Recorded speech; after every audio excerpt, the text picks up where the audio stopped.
How are you, Mr. Mark? I am well. Yes, indeed. Good. Feeling a little bit busy, but like you say, it is well. Mm-hmm. I am good. Yeah, we go ahead. No, you're set. We were discussing kombucha this morning Yes, indeed. because Mr. Mark got me. Congratulations. Yes, thank you. Yeah. He got me started brewing my own quiet time kombucha. Although, and as a sample, yes, it's nice job. Very good. Thank you. Yeah. Thank you. Yeah. It's really, I would say, cathartic. Oh wow. Yeah, Yeah. that may be overstated, but It's okay. Slightly enjoyable, I guess. Yeah. Where cathartic feels more therapeutic, maybe. Yeah, but there's a point where Well, maybe that's true. It even. offers you a sense of relaxation or just kind of a mindfulness to be able to kind of do a thing that is different and Yeah. yeah.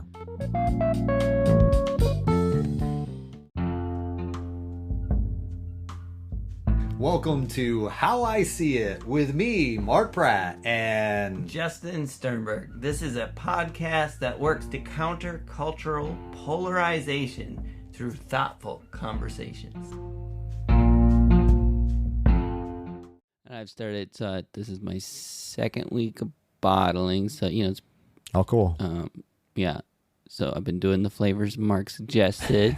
Raspberry ginger. There you go. But I also did a few raspberry lemon. Those Oh, are wow. also very good. Yeah. Almost, very lemonade-y. Yeah. I bet. For the amount of lemon I put in. It was surprising. Yeah. And I started Googling like all these other flavors, and I got a bunch of there's a bunch. fun ideas. Yeah. Oh, yeah. Oh, yeah. I'm sure. Yeah. Yeah. So thank you, Mark. Thanks Oh, for turning me on to that. no. It is a weird hobby. I hear you. The SCOBY thing, man. If you don't know, look it up. Or Or if you I need can one, give you let one. us know. I was going to say, Exactly. yeah, if you need one, you want to start your own kombucha, let us know. We Yes. can hook you up with a SCOBY and the syrup to start it all. Yeah. Yeah. Absolutely. It's really crazy and cool that that's a thing. And the neat part of it is it's like you can make a bunch Yeah. for very little expense Yes. in comparison. If you're really a kombucha consumer, Yeah. yeah, you can make 6 bottles for what one would cost. Yeah. If you're basically buying it retail, that kind of thing. Yeah. Or maybe more. Well, I guess. I mean, it would depend on the flavorings Yeah. you use and True. if you count, the cost of each tea bag and that kind of thing. Yeah. But yeah. Well, you buy those tea bags in bulk and they get real Oh cheap. yeah. Yeah. No, there's Yeah. no doubt there. But like you say, I Yeah. mean, and granted, even the flavorings that you think of, you could probably get 2 batches out of those, even raspberries, Yeah. it's not like they don't cost you anything, but That's right. Yeah. yeah, it's not. And I also, in my learnings, you can use frozen fruit, so then it's going to last, and Oh, it's sure. cheaper too. The key, they said, is just make sure it's thawed before you put it in. But Sure. But that yeah, so then your expense goes down even more. I think. True that. Yeah. It's very cool. Yeah. Well, congratulations on Thank your you. first batch. Thank it's you. got to be kind of a rewarding experience. It is, especially, and I think that it's neat, in that process. I think in some ways as a culture, we don't wait for much anymore. I know. Like I had to wait a week, right? Yeah. Well, 2. Well, Yeah. totally. You wouldn't have to wait 2 weeks, but Yeah. for the carbonation A week to and go. 3 days ish, or Yes, whatever. exactly. Yeah. You're at least 10 days, give or take. Yep. Yeah. So that was tough, yeah. Yeah. Because I was like, I really want to try it, but I also did it because it looked weird and gross. And I'm like, I'm not too Yeah. excited about it, but I also was. Yeah. Anyway, good times. And then Yeah. I used my homegrown ginger because I have some ginger plant out Yeah. there, and so that's also fun. Just kind of using your own. So that Yep. also saves on the cost, right? Sure. When you're using your own stuff. Exactly. Yeah, I Yeah. got some lemons about to be ripe, so I'll be There you using go. those. And Yeah. so yeah, that's what this episode's about, kombucha. What were you gonna say? We've done some muscadine as well with just the Oh, grapes, yeah. and it's a very sweet. Good idea. Yeah, I put some ginger in with that to add a little tartness, but Yeah. just the muscadines themselves made it very sweet. I bet. Yeah. Yeah, I'm not a sweet person. You don't like the if, super yeah, sweet if it one. tastes like Kool-Aid, I'm not a big fan. Don't drink the Yeah. Kool-Aid. See, I feel like mine kind of tastes like Kool-Aid, and I enjoy it. But it's a good Kool-Aid. It is a good Kool-Aid. Yeah. Yeah. Ginger does kind of help. moderate the. Yeah. Yeah. So when you think of other things that take a process of time, Yes. that's very, things that are very difficult to do instantly, what Yes. comes to mind? It's funny because Mark will ask these really wonderful segue leading questions. I know what the topic is, and so I know that's the answer. Yeah, no, I'm But, not. I'm not asking for that answer. I I'm know. honestly asking. This happens fairly regularly. I'm like, I gotta think of an answer that I would try and think of anyway. Can you think All of right. anything? One more that time, is ask the question. When you think of things that take time and you yeah, can't that get are right are away, help. That's something that's a process of time. Yeah. It takes a process of time. Yeah. What comes to mind? Well, it reminds me of our planting things episode where Sure. we talked a lot about growing things, Growth. right? Sure. you know, Growth takes time. yeah, Seeds. growth generally, yeah. Yeah. Yeah. Yeah. That's a good example. I also think prayer, answers to prayer. Okay. Often, Sure. Sure. We have to wait yeah. at times to see Yeah. the fruition either of prayer or answers to prayer or Or that- clarity and direction. yeah. Megan jokes a lot of times that she'll pray about something and then say, "All right, now what do you want me to do?" And then she'll kind of try and take on the job of doing the work Of doing versus being. rather than waiting. Yeah. So yeah, and I relate to that very much too. Sure. The best prayer is the ones where you ask for help and you ask for direction or whatever, and then you just wait.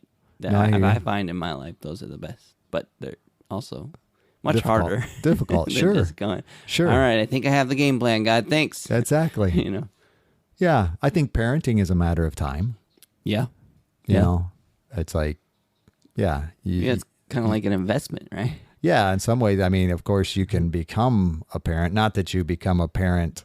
Well, you become a parent instantly. Ooh. In some ways, but yeah, Speaking you of- still have to wait 9 months for That's for a true. child to arrive. That's true. That That's kind longer of thing. than my 1 week for kombucha, that's for It sure. sure is. That process takes a lot longer. All right, speaking of a parent. A parent, is this obvious to see? Is that what No, you I mean got- by a I got parent? dad Oh, joke for you. Okay, go for it. When does a joke become a dad joke? When a dad tells it. No. Oh. When the joke becomes apparent. Ah, I hear you. Yes. When you said the word apparent, I should have. Yes. But that's a good from dad our- joke. Yes. Yes. And I think Morgan in our small group shared that with me, so I'm very, very thankful for her. Sure. Shout out to Morgan. There you go. Yeah. Yes. Anyway, other things. It'll take a process of time. Yes. Yeah. So do you want to say the thing that Oh, it's completely up to you. I have no issues. I want? Go ahead. Okay. And I I think want to see I want to see you connect it. Oh, yeah. Well, the reality of it is, I think forgiveness Yeah. is also, something that we can offer, that's instantaneous thing. But at times, I also think it becomes a process of time to where I think sometimes, depending on the level of hurt, forgiveness can be, a matter of having to revisit that desire over and over again in such a way that says, I've forgiven this person, but at the same time, kind of like that prayer you were talking about, I have to kind of come back to God again on that issue, because it's like, and I think it's important in the process of talking about forgiveness to recognize the difference between forgiving and forgetting. Yeah. I think we can tend to get those two confused Yeah. to the point of, and I think people struggle with, well, have I really forgiven this person? Right. 'Cause Or it keeps coming up in my mind. yeah. Yeah. Yeah, this is gonna be a good topic. It's actually a great bookend to the apology styles, right?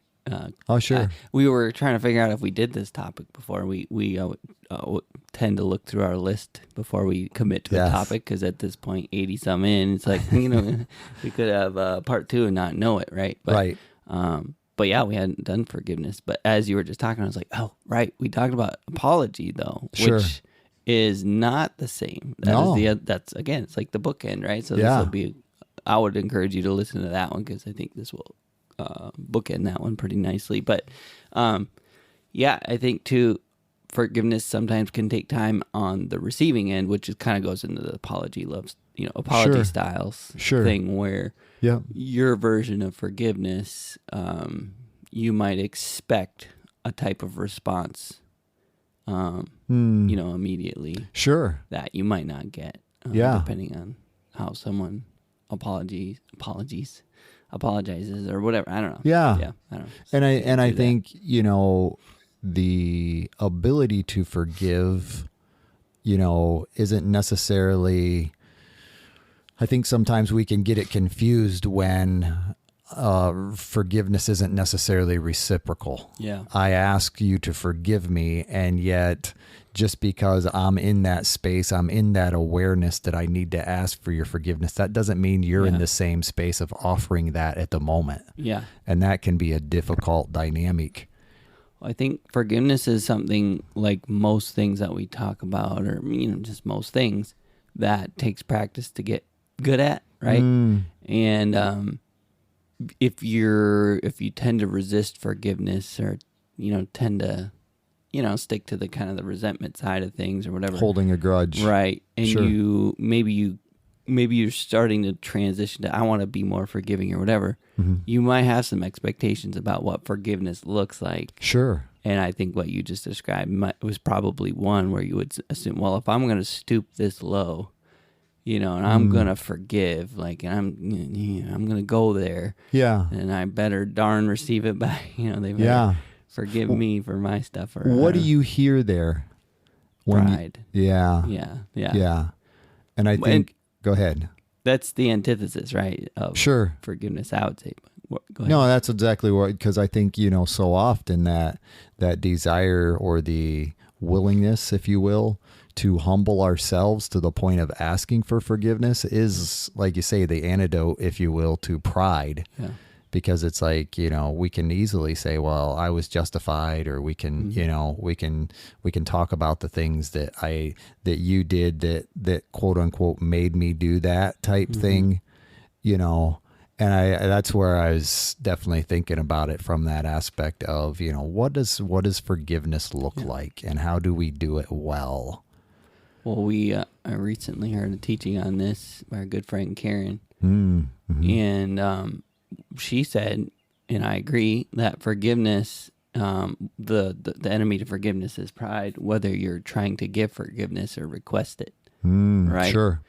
When you're trying to forgive someone, your natural desires, I was just saying, to have that resentment, to say, they don't deserve forgiveness, so why should I give it, kind of thing. That's that pride, or vice versa.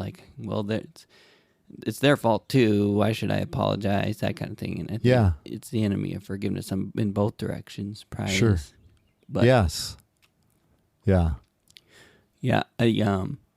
In Celebrate Recovery, we have a step called amends. And it's essentially a forgiveness step. The desire is, real quick breakdown of the steps, simplified version. You kind of enter the program, and we work through some denial and some powerless steps to kind of figure out, I don't have it, I need help, I have bigger problems than I realize, that kind of thing. And then we move into kind of some hope in higher power, and this idea that, okay, now that I recognize I don't have what it takes, there is something that does, and it's called my higher power, Jesus Christ, And in that process, we then enter into what we call the inventory process, where, all right, now that we know we have something above ourselves that can help us through this, and then there's also a development of community step that says, all right, start building a team of accountability partners or sponsors, that kind of thing. And then you start working through your inventory, which is basically, dig up all the dirty laundry from your past, unroll all the rugs you swept stuff under, you know. Open all the closet doors. Open all the closet doors. Yeah. Peel back the Band-Aids that got festering wounds in them. You know, like do all the things and do, you know, do as thorough a job as you can, kind of digging all that stuff up and get it written down in a clear way, you know, systematically. We have this systematic approach. And then you move into the fifth step, which is giving your inventory to someone else, which sounds appalling. And if you've never heard of recovery and kind of the steps, you might go, why would you do that? You know, even the inventory part, like why would you go back and dig up old stuff, you know? Just trust me, it works. I hear you. But after you get to that, you know, you kind of, as you give your inventory, you start to process your part in these things, because in almost everything, you know, maybe abuse being the exception. Sometimes the exception. Sometimes, right? Depending on which side of the abuse you were on. Right. But as someone who's abused, I've definitely heard testimonies from people who admitted that they were asking for. Now, this is a scary thing to say, right? Because you never want to put the victim in a place of blame. But I'm just saying, I've heard people acknowledge their side in that. Sure. And there's healing that comes from that. Anyway, I don't even want to say that. I feel like that's no, I hear where you come from. But anyway, as you process through all these things, you get to a place of, okay, it's amends time. It's time for me to make the apologies I need to make and give forgiveness I need to forgive. And so that's where that teaching we recently heard was from. One of my favorite aspects to that teaching and that principle is we say, not for them. Sure. And it's just one little sentence we say. It gets included in the material, and every time that's taught, and it means so much. It's this idea that when I ask for forgiveness, or, you know, when I apologize, apologizing and asking for forgiveness aren't exactly the same thing, right? I hear you. I mean, they can be, but I'm saying they like can be one in the same, but they don't have to be. Correct. Yeah. Yeah. So, kind of the amends step is more focused on the apology than the asking for forgiveness. In other words, I'm not asking anything from you. I'm doing this for my side of the street, clean up my side of the street. And so I'm going to apologize and take full ownership and responsibility on my part. Kind of a confession, if you will. Yeah, that's a good way to put it. Yeah. But in a way that does ask for forgiveness, but doesn't expect it. Sure. And it's the idea is, and we say not for them, it means when I go to apologize, I'm not trying to make you better. Sure. Because that's the tendency, that's the desire. And again, if you're not good at this whole thing of amends, that would be your kind of first expectation, is that this is going to make them feel better and they'll forgive me and we'll have, you know, this magical moment. And it's really trying to set up this idea that, and a lot of times when you're in recovery, the people you hurt, that's one little apology, you know, or maybe very heartfelt, right? Sure. Isn't necessarily going to release all the binds, you know, repair all the broken strands in the relationship that you've caused over the years and whatever. And I think that's the difficult part to see. It's like, you know, yes, you're offering this amend, but it's like you've done this for years. Yeah. And I'm supposed to just forgive you because now you've come to recognize it, and this heart has been, you know, this hurt has been inflicted upon me for a long time, you know? So being able to recognize that, that forgiveness piece can be a process of time if we're looking at it in a reciprocal manner. And yet, you know, there is a freedom, there is a, I don't like the word instantaneous necessarily, but there is a instantaneous dynamic to being able to ask forgiveness, you know, that is part of that process, but it's not giving it. Yeah. It doesn't make it necessarily immediate in a reciprocal manner. Yeah, that's good.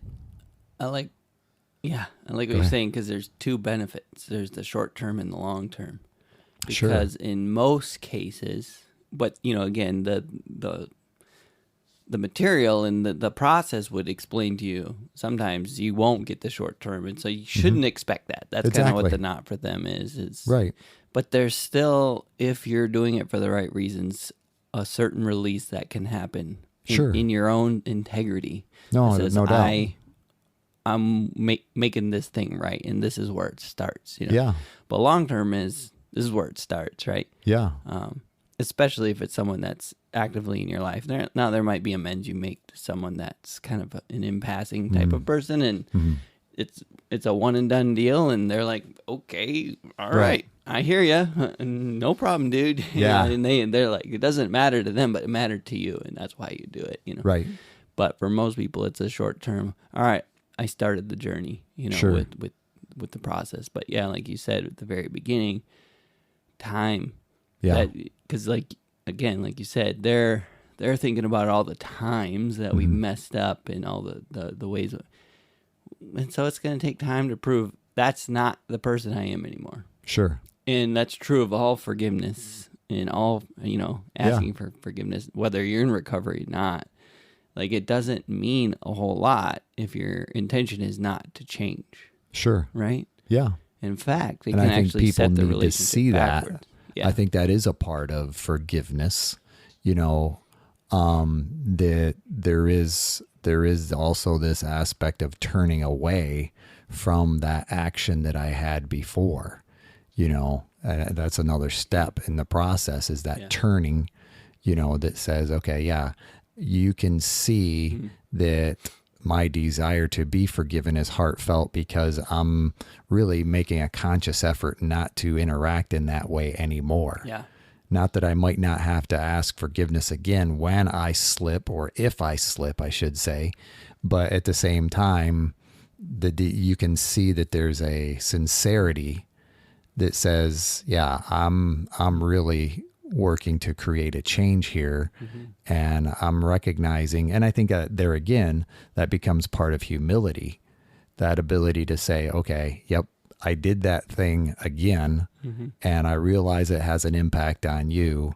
And, you know, and I think that's what makes it. And I think that's when Scripture talks about, you know, well, how many times should we forgive someone? You know, because I think there is this process that wants to say, yeah, well, you know, yeah, you ask me for forgiveness every time you're sorry, you know? Yeah. And I think we can kind of, you know, the word can get, you know, overused in such a way that, you know, questions the sincerity of the action. So yeah, it's just Which could go to the apology styles again. Like, sure. Yeah. But yeah. What was that quote? You had a quote. I did have a quote from one of our. Mark is doing a very rare thing. I am. I'm looking. He's looking at his phone in the midst of. Is it usually fair, that's my. Is it fair to say this would be a first? I believe so. It'd be pretty close. Yeah. Either way. Yeah. Usually his phone's like in his truck or something. Ruger's making phone calls. Exactly. But this is from Ruth Bell Graham said, a happy marriage is the union of two forgivers. If you truly want Christ at the center of your marriage, forgiveness must be ready and waiting. That's good. Yeah, that was shared by someone in our small group, and I was thinking about it in that context. Look at us quoting our quoters in our small group. There you go, Ruth Graham Bell, indirectly. Yeah, Ruth Bell Graham. I guess this way. Yeah, but either way, someone related to Jimmy. No, not Jimmy. Yeah, Jimmy Graham. Billy Graham. Billy Graham. Sorry, Billy. Jimmy. See, I get Jimmy mixed up with Billy sometimes. Jimmy in our small group, because he just reminds me of Billy. Yeah, Billy Graham. He's a preacher. Enough. He's a preacher. Yeah. But yeah, I like that, because I've always heard, you know, that marriages, you know, the best marriages are two servants in love, and you know, to think about it, two forgivers in love, because you realize. I mean, I realize. In a lot of cases, you're married to a human being, an imperfect person. Yeah. So to recognize that, there won't be any flaws in our, those expectations are too high. Yeah. So to be able to recognize at times that, you know, I'm going to make mistakes. And you're going to make mistakes. So therefore, you know, this desire to be a forgiver helps me extend grace to you and recognize I need your grace, at times when I'm the one that, made the mistake type thing. And I like that context, because you think about it, if humility is the basis of forgiveness or the desire, it keeps pride from like creating that division. Because what you when you think about what pride does in a relationship, that's basically all it does is create division. Yep.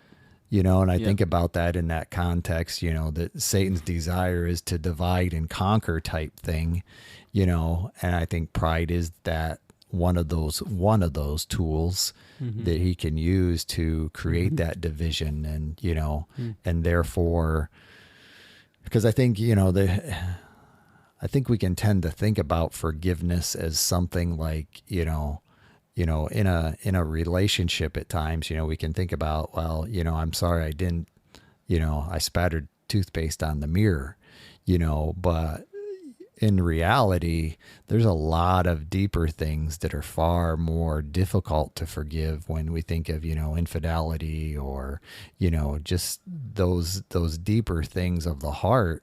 It's like, there is that part of us that would, if we wrestle with that, or, if we have wrestled with that, it's like, okay, what does that forgiveness look like? And how do I offer that, in the midst of unfaithfulness or, deception or lies or, those kind of things, because you have a choice at that moment. And it's like, if I forgive, I'm actually putting myself back in a vulnerable position again. Yeah. And yet I think, I think we have talked about vulnerability before, and the power of it. Yeah. But yet in our culture, that's not necessarily something that's viewed as valuable. Right. It's also conflated with weakness, which Sure. I think we talked about in that episode, that sometimes if you learn to be vulnerable in a certain way, it becomes a form of strength. Yes. I believe. No doubt. And No so doubt. being able to forgive someone and put yourself back in that, vulnerable state of connection again, is a strength that's much stronger than not forgiving. And Sure. Yeah. But it feels much weak, like you're much weaker. No doubt. In some senses that makes sense. But I'm just saying, like, that's a strength that I think a lot of people maybe never even taste, that strength of vulnerability. Sure. To be able to say, in other words, when I'm vulnerable, I'm not losing a support that I was leaning on, right? Yeah. Like I can still stand straight while being vulnerable. Sure. And that takes, I think, practice and maybe skill even to learn that. Yeah. That I can be vulnerable without falling over. Yeah. Does that make sense? And I think in some ways it helps define a relationship in a healthy manner that basically says, I'm not dependent upon you. I am interdependent, with Christ, to be able to have a strength that says, okay, if you forgive me or you don't forgive me, I'm still going to be okay. Yeah. And I'm going to, I can move forward, and I'm okay even if this relationship experienced some momentary distance. Yeah. Because, we're processing this dynamic of forgiveness, and it, kind of the strength of forgiveness, or, that vulnerability piece. It reminds me of that quote, forgiveness is like drinking poison and expecting somebody else to... Expecting the rat to die. Exactly. Yeah. Not forgiving, actually. Yeah. Is like drinking poison. Holding a grudge. Holding a grudge, yes. Is like drinking poison, expecting the rat to die. Or someone else. Right. Yes. Right. Yeah. And so I think about it in that when you were talking about taste, that's what kind of comes to mind. It's like, yeah, it can be a bitter thing. Yeah. But yet there is a freedom that's available in that it can eventually overcome the bitterness. Yeah, absolutely. And will. Yes. If you don't let the pride kind of get back in there. Exactly. Work your way back into your previous state, or double it, because Yeah. So that's the thing a lot of times too, is forgiveness. That's what I was saying. I think it takes practice Sure. to get good at it, because again, maybe as your first few forays into true, like forgiving a significant thing against you, you would have this expectation, all right, that's behind us. Phew. Sure. Where, like you said, we're imperfect humans, and by imperfect, we have habits. Yep. And those habits tend to surface and hurt others in the same way. Yeah. Over and over, like in, your toothpaste spattered on the wall, right? Like, or on the mirror thing, I think is a good example of that. Like, that can really, and like, that's just one example, but socks on the floor, Sure. Whatever it is. It can become this grating thing, right? Sure. That becomes bigger and bigger, and then other things start getting attached to it, or it gets attached to other things. Like, you don't care for me because if you did, I would see it through things like the toothpaste spattered on the mirror. You'd wipe it off the mirror. Right. You just, it takes don't no care. effort. It's very clear that you don't care, right? Mm-hmm.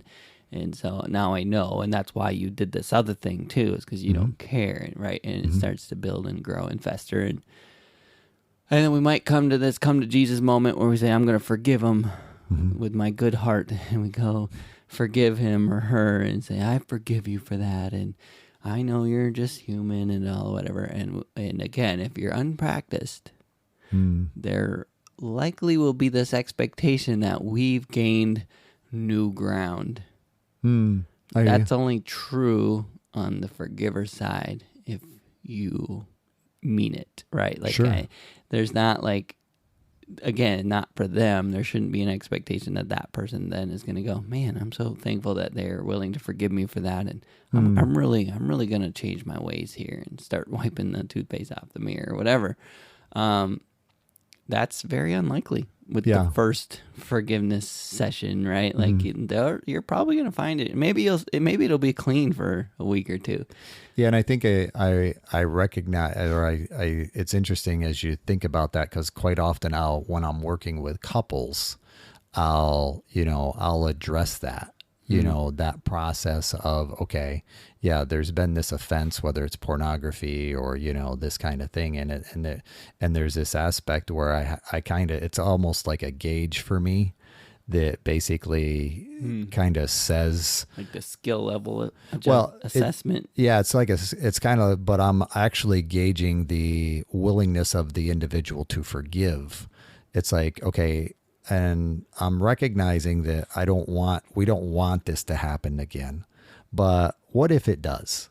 Yeah. In this process of change, because this isn't going to be, or likely won't be, it rarely is something a cold turkey quit, whether it's smoking, alcohol, pornography. And I think about it in that context, because not that I'm excusing the behavior at all, but yet to basically change a cycle, to turn that is rarely going to happen in just one instant. Yeah. When I think of my own mistakes, my own failures, it's like, rarely are the times when I failed once, I asked for forgiveness and I moved on and was done. Right. Not that there wasn't a desire to turn, right.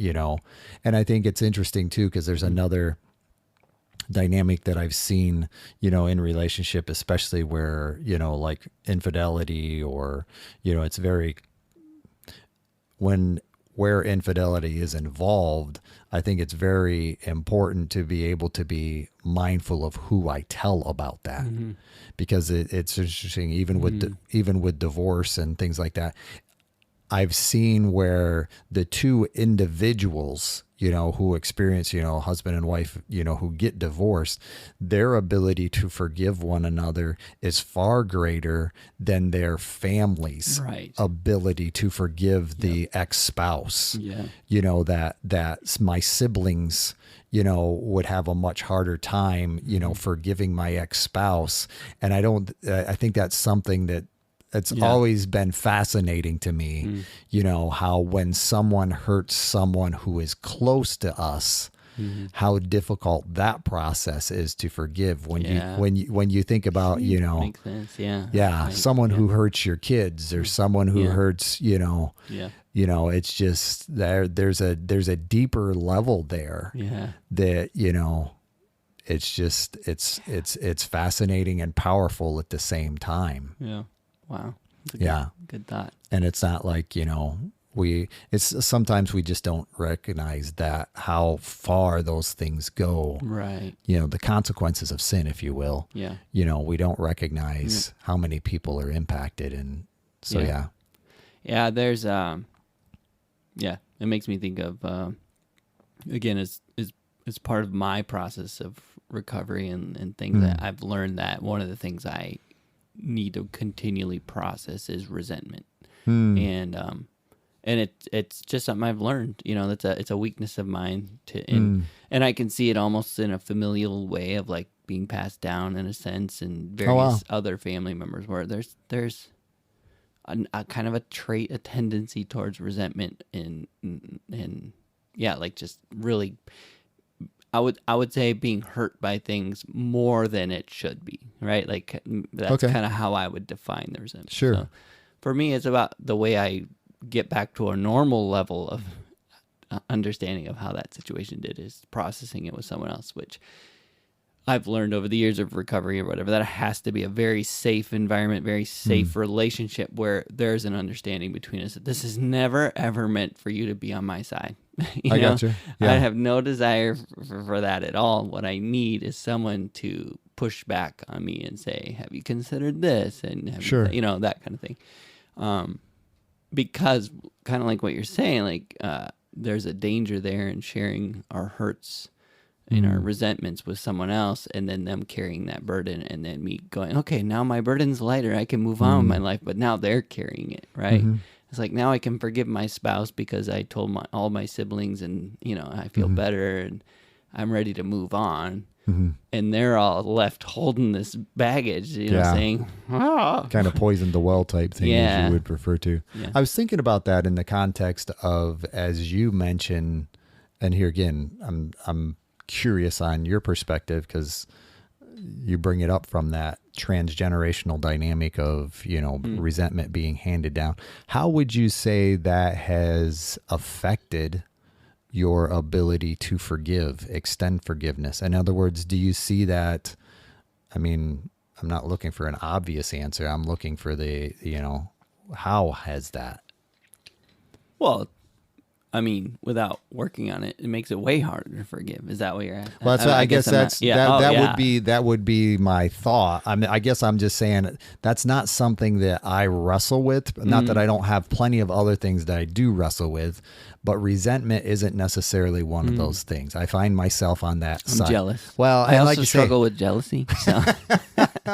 But it's like, and I guess that's why I'm asking the question, because I'm thinking about it in a context of people who wrestle with that resentment, to be able to speak to that.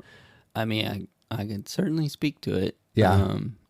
I would say it makes forgiveness way harder. I mean, because it's kind of that toothpaste spatter concept that I was saying. Like, when you see that toothpaste spatter, you associate it with a much bigger nefarious, kind of thing going on. So you, in some ways, it's not only the toothpaste, but it explains why they did that and that and that and that. Yep. And they just don't care about you. Well, does it go, I mean, like a ruminating type thing? Yes. So I've, there's kind of two sides to us, our emotional side and our brain side, I would say, when it comes to kind of processing things like this. And for me, it's definitely the emotional side is the side that's triggered, which, I don't like to admit. That makes me like a, an emotional man, right? Like, but I've just learned that that's true. Like, it's the emotions that are triggered most often. A sense of insecurity probably is the most triggering one. And so, all these emotions flare up, and those emotions trigger my thinking and my thinking about why would they do that, and kind of processing all these things. But at the end of the day, being in CR long enough and seeing truth play out, recognizing like it's probably not as evil, right? Like more than likely they are like me, and that they are centered on themselves, and the actions that are, the things that are happening as a result of them not necessarily considering me, which is not the same thing as they don't want me to succeed, or they want me to, fail, whatever the thing is, they don't, or they don't like me. They don't care about you. Or even that, like I look at you and I don't care. It's not that. It's more like, no, I'm looking at me. And I'm trying to take care of my stuff, and I got all these, and I don't even mean that in like a self-centered, selfish way. I mean like their life is hard too, and they're focused on solving their own life's problems, and they're not necessarily always aware of the fact that it's impacting me, right? Sure. So there's this brain emotion battle that kind of goes back and forth, and usually I don't have I shouldn't say usually. I'm getting better at it, like kind of coming to a resolution, but I've needed for a long time the ability to process with someone else and kind of work through it. And even just talking through it often will bring me to a good conclusion of, okay, it's probably not some evil thing. It's probably just this, and I can forgive that. You know what I mean? But the other thing that is someone who struggles with resentment is that you do all that work, and it takes, some effort, and then you see the toothpaste batter again, and you kind of have to do it all again. I hear you. But now you have the tools, you have the pattern, you can work through all of that and go, kind of arrive at the same conclusion, but then you see it again. Yeah. Like, maybe I was wrong. Maybe there is something to this. They're evil, kind of. Yeah. And it's that's that time process, really. Yeah. The combination of growth and being able to forgive and move beyond the resentment. Yeah. But I guess back to what very beginning of the conversation, forgiveness is ongoing. And that toothpaste, there's no guarantee that toothpaste is not going to be spattered. Yeah. And obviously that's a metaphor, right? For whatever the thing is, but there's no guarantee that this session of forgiveness is going to be the last one. So that's part of the process too, is recognizing more of that, the coming to a resolution in my mind that is more pattern based, and saying, therefore there's a good chance that this will happen again, but I can understand it. Right? Sure. Does that make sense? Yeah, and I think that's that's what I was thinking as you were sharing. A lot of what you were sharing in the resentment has to do with the way that I think about that other person who has offended me. Yeah. And yet I'm also willing to recognize on the other half of the resentment is the person who's holding on to it. And maybe in some ways that inability is the wrong word, but that self-awareness, I'll call it, that basically says, well, I have this other thing that I do. Because I think in that aspect of resentment, I can see myself as elevated. Yes. And I'm the one on the throne who has been offended. Yeah. And I was thinking about that in that context of, because I think a lot of what we're talking about takes both self-awareness and others' awareness, and being able to say, okay, that's how I think about them. But wait a second, what does that really say about me? And how am I looking at this? And what is my vantage in that process? Yeah, I'm really glad you said that, because I didn't really make that clear, but that's certainly been... And I'm not accusing you of having it elevated. I apologize. I would say that's exactly what happens in the flare-up, right? Okay. It's like this, definitely this elevated, you mess with my throne or whatever, kind of, and I would say that what you just described is definitely part of the tool set to kind of recognize my part in it, and how could I have contributed to this? And maybe I'm doing something that hurts them, that causes them to do that, and I'm not aware of it, and kind of processing through it. Maybe I said that a certain way, and kind of trying to take more of it onto myself. And I would even say for a while, maybe I went too far that way. I gotcha. right? Where I'd be like, well, it's my fault. Okay, I feel better. all my it's my fault. fault. And I think it wasn't like I was beating myself up about yeah. it. It just gave me some release in the situation. Okay, Sure. all right, that's fine. It's my fault. All right, good. Yeah. Let's move on, kind of thing. But again, I think that became a crutch too, I gotcha. and it started to become clear, like, it's not always my fault. Yeah. Yeah. and having to learn how to forgive when it isn't my fault. Yes. And so that's been a journey too, and, Yeah. And now it's kind of and finding that balance, Yes. if you will. And I know, when we do an inventory, that kind of thing, they will encourage you to have a balanced inventory. It's not all about the people that have offended me, and it's not all about the people that I have offended. It's this combination thereof. And I think that's helpful in this process of forgiveness, to be able to recognize that, yes, there are some people, whether a person asks me for forgiveness or not, I can extend that, and quite often I'll wrestle with that with people, in session about, maybe parents or somebody who has passed away, and I think there's a tremendous power in that ability to be able to say, yeah, you can't talk with that person. You can't ask that, but you can still extend forgiveness. Even post-mortem type thing to, says, hey, yeah, this is something that I'm holding on to, and it's beneficial for me to let go of that, even though it will have no effect on that other individual whatsoever. It had, Yeah, one of the things that's in the men's teaching that's super important to, I think, anytime you talk about forgiveness, it's important to talk about this, that forgiveness is not excusing someone's behavior. Sure. And again, that's another conflation that happens. It's like, well, if I forgive them, then that means it's okay what they did. No, absolutely doesn't. Yeah. It does not. They're not the same thing. Yeah. And forgiveness is not condoning or accepting poor behavior. Yeah. It's saying, I forgive you. It's a very distinct action that's should not be conflated. And I think it's interesting, even if I may, to take that one step further, when Jesus was on the cross, to be able to say, in his prayer, he's basically saying, Father, forgive them, for they know not what they do. In that process, it's like, and sometimes that's what those, small egregiances like the toothpaste are, it's like the person doesn't even know it sometimes. And we can harbor that, and we don't want to necessarily say anything depending on personality style, but yet, or other time on the other end, you can nag and, and it doesn't. Yeah. So it's like, that's what reminded me of. It's like, forgive them, for they know not what they do. And being able to recognize, I have some things that I don't know that I'm doing to other people as well. Right. It's not a nefarious type, endeavor on my part to be able to say, well, yeah, I'm more important. It's just a matter of me being me, and sometimes being clueless. So yeah. Yeah.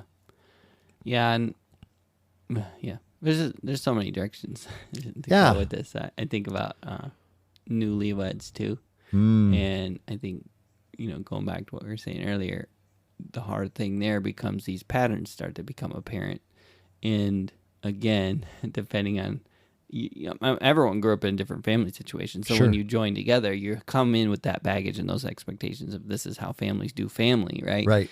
And this person doesn't do family like we do family, and therefore they don't care. It's like, it's so easy to quickly conflate that with, they don't love me the way I thought they loved me or whatever. Yeah, different is wrong. Yeah, yeah. And there's just this learning process of forgiveness of all these little offenses, but also learning where boundaries should be and where we say, the toothpaste thing, that's something that really bothers me. I'd really like you to do better there. And like trying to have a boundary there. And then when they don't, say, all right, I'll clean it.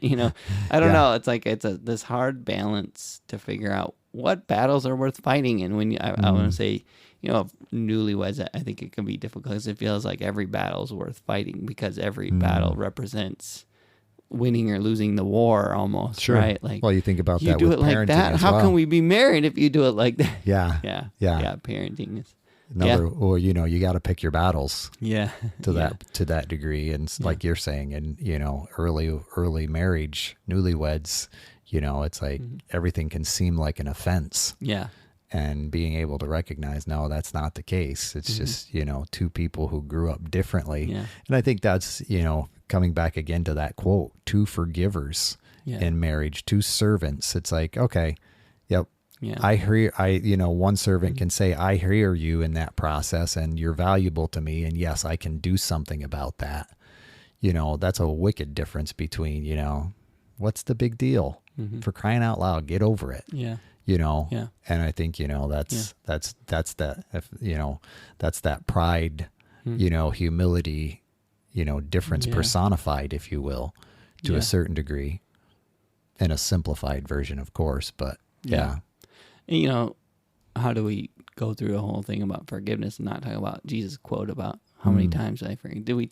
I mentioned that earlier, but yeah. 7 times 7. Okay, yeah. sorry. Yeah, we did mention that's how you don't. You can't get through it without mentioning. We already did, so we're going to add it twice. But yeah, I love that context of, someone asking how many times I have to forgive someone who offends me. And 7 times, he says 70 times 7. Yeah. It's kind of this exponential concept of, just keep forgiving. Yeah. And there's nothing magical about, 7 the numbers. times 7. Yeah, 7. When you reach 77, it's like, all right, now you can be. Now I can let the hammer down. That's right. That's right. Yeah. It was this idea that whatever you think it is, it's way more. Yeah.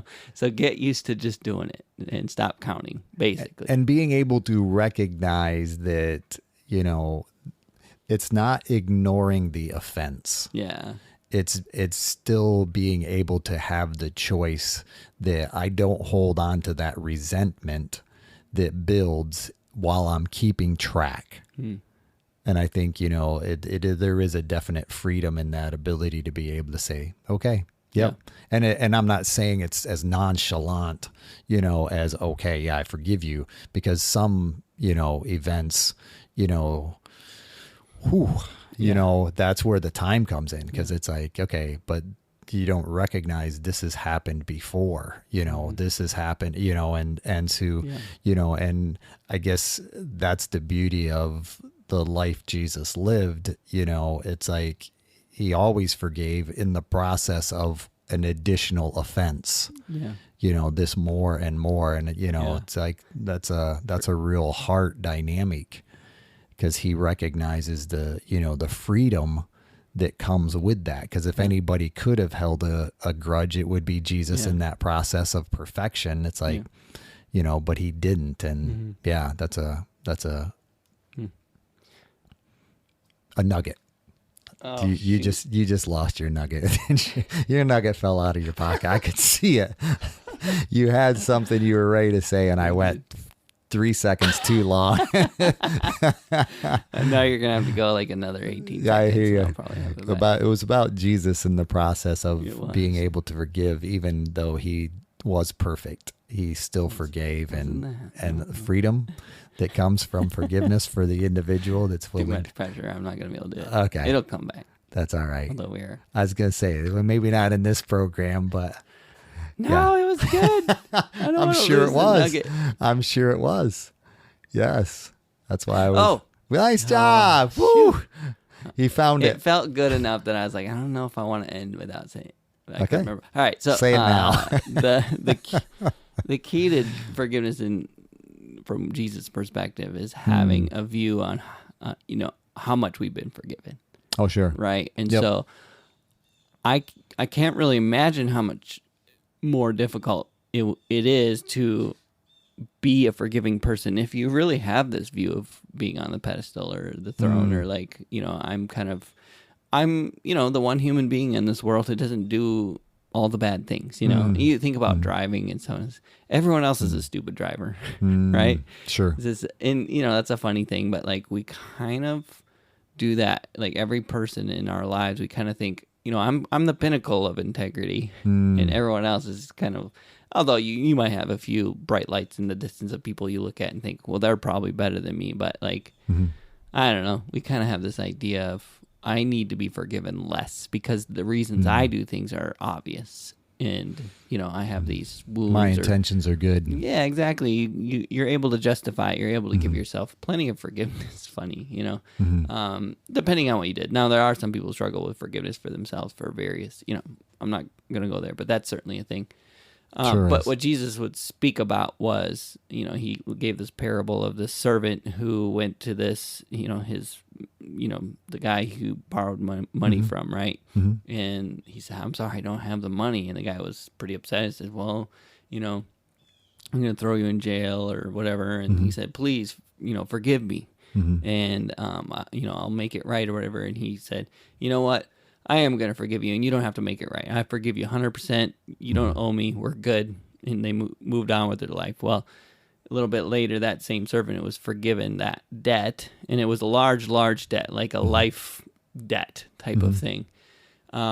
He had his own someone who borrowed money from him or something, and it was a much smaller amount. And the person said, I'm sorry, I can't pay it. And he said, you're in trouble. And he threw him in jail, right? And he basically, Jesus was saying, and what was the rest of that parable? He goes, this is the original person. Yeah, in other words, he was kind of like coming out of the temple as it was, and then other people who witnessed that dynamic went and reported it to the official that, like, Joe didn't forgive Bill because he had, and so it got back to the official, and the official resummons him and basically said, you wicked fool, how are you to, not forgive that individual who, offended you when I forgave you this lifetime of indebtedness. Yeah. And basically put all the debt back on him, threw him in jail, that kind of thing. Yeah. So Jesus, that was the parable for essentially the amount of forgiveness that, he has given us for the offenses that we've done, especially if we've accepted his, payment for our sins. Sure. And he's saying, how can you, with that debt paid, then go and hold your spouse that debt for the, splatter on the mirror, right? Like, how can you do that when you've been forgiven this much? And I think that's a really important perspective for someone like me who struggles with resentment to get back to say, well, I messed up too. And, I've been forgiven a lot, and I, not just by Jesus, but by my spouse and by, Mark and by whoever, right? Like these people that I tend to hurt with just my normal patterns in life, that I think I can forgive this thing, Sure. I think that's one of the tools. But yeah, I felt like it was important. I just really want to share that nugget. The one that fell on the floor, I picked it back up and dusted it off. But nice job finding it rather quickly, even. Yeah. Yeah, that was Thank good. you for rounding out the parable. I was a little fuzzy on the ending, but you nailed it. It's all good. Happy to be here. Mark and Justin's version. There you go. Bible. Yes. Paraphrase. Yeah. Ooh, all so right. Thanks for sharing on forgiveness, Justin. Yeah. Yeah. You're welcome. Thanks for bringing the topic. Not a problem. Happy to do so. Yeah. This is how we see it.